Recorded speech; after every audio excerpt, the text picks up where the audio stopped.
तो ethanol plant की बात बाद में करेंगे। पहले हम ये चाहते हैं कि जो किसान हमारे मक्का उत्पादक है, जिनका रेट पिछले साल 2400 से 2600 रुपया था, आज घटते जा रहा है, इसका मुख्य कारण क्या है? इसका मुख्य कारण है कि इथेनॉल प्लांट हमारा बंद हो रहा है और सबसे बड़ा गड़बड़ी हो रहा है कि लोग मक्का किसान को नजरअंदाज करते जा रहे हैं। तो माननीय उद्योग मंत्री जी बताएं कि भाई जिस तरह से इथेनॉल प्लांट चल रहा है उसको चालू करें।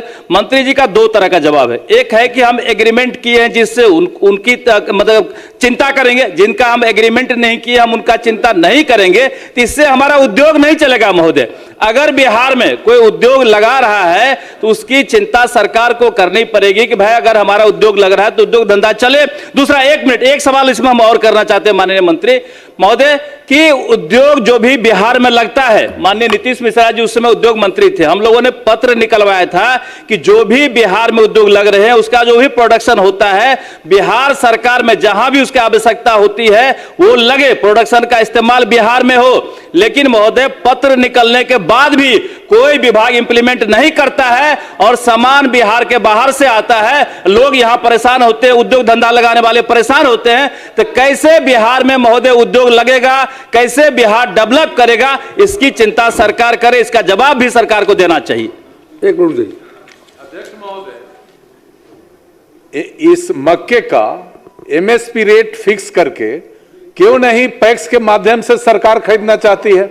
अगर मक्का किसान को प्रोटेक्शन सरकार देना चाहती है, मक्का का उत्पादन बढ़ाना चाहती है, तो एमएसपी रेट फिक्स करके पैक्स के माध्यम से या फिर दूसरे एसएफसी से ये क्या सरकार विचार रखती है मक्का खरीदने का? माननीय मंत्री।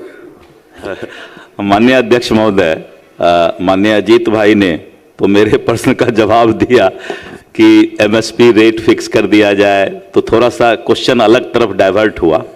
मैं तीनों सदस्य को संतुष्ट करना चाहूँगा। पहला तो जो माननीय सदस्य कोमल जी ने कहा तो उसका मैंने जवाब दिया कि मक्का का रेट में जो थोड़ा बहुत फर्क आया है वो सिर्फ इसलिए आया कि आपने अस्थिरता दिखाया कि इथेनॉल खरीद नहीं हो रहा है, तो उसका तो जवाब मैंने दे दिया कि जो 46 करोड़ लीटर मक्का के उत्पादन से इथेनॉल बनाया जाता था, डेडिकेटेड प्लांट और जो भी प्लांट है, वो फिर से सरकार, केंद्र सरकार जो है उसको खरीद करेगी और एक भी इथेनॉल प्लांट बंद नहीं होगा। इस बात की गारंटी मैं सदन में देता हूं, अब इससे ज़्यादा तो नहीं कह सकता हूं। दूसरा ये कि माननीय नीरज कुमार जी, माननीय सदस्य का जो सवाल था कि इथेनॉल प्लांट और उसके साथ साथ मक्का के रेट का, तो इस हमको लगता है कि इसमें वो भी जवाब आ गया कि मक्का का जो रेट है वो रेट भी कम नहीं होगा। जैसे ही ये पत्र आता है जो एक अस्थिरता का माहौल फैलाने का प्रयास किया गया है, कुछ लोग कुछ ज़्यादा ही सोशल मीडिया में रोना गाना शुरू कर दिए थे, जबकि वैसे रोने गाने वाली बात थी नहीं। मैंने कहा भी कि कितना दिन प्लांट बंद हुआ है और लिखित कितना दिन हुआ है वो भी मैंने बताया था। लेकिन सरकार की जिम्मेवारी है कि जो प्लांट खुला है उस प्लांट की वायबिलिटी रहे, ये सरकार की जिम्मेवारी है। और जहां तक अजीत भाई ने जो हमारे माननीय सदस्य ने कहा, ये तो फिर कृषि विभाग और पॉलिसी की बात है, तो वो भी जो है सरकार अपना देखेगी। अच्छा, सावित्री देवी।